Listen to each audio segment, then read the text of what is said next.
I've always been interested in what makes for and maintains a transparent rule of law, things that were missing from the countries where I grew up.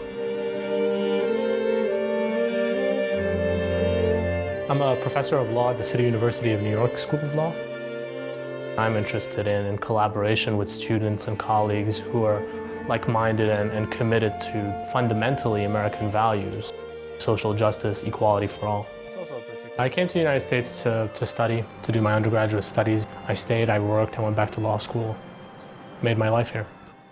From the moment I first came here, I fell in love with the city, and I really think New York is a concentrate of the United States. After college, I had gone and shot a documentary in Palestinian refugee camps in Lebanon. I had spent a number of summers teaching children at the Palestinian refugee camps in Beirut, Sabra and Shatila.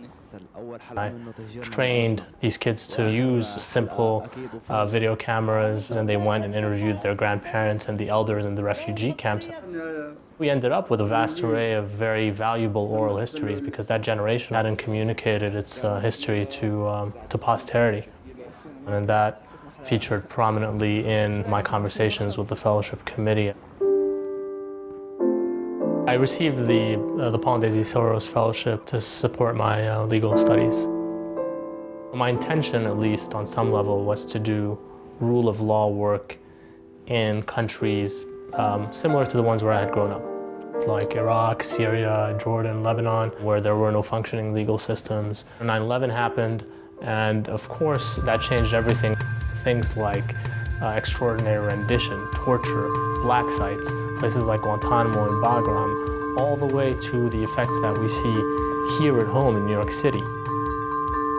I found myself sort of pulled in the direction of doing rights work here domestically in the United States, representing Guantanamo and Bagram prisoners and some of the other national security type work that I do, to basically get what every American assumes is a fundamental entitlement. Just your right to a day in court, your right to have a lawyer, to have some access to the evidence that's being used against you.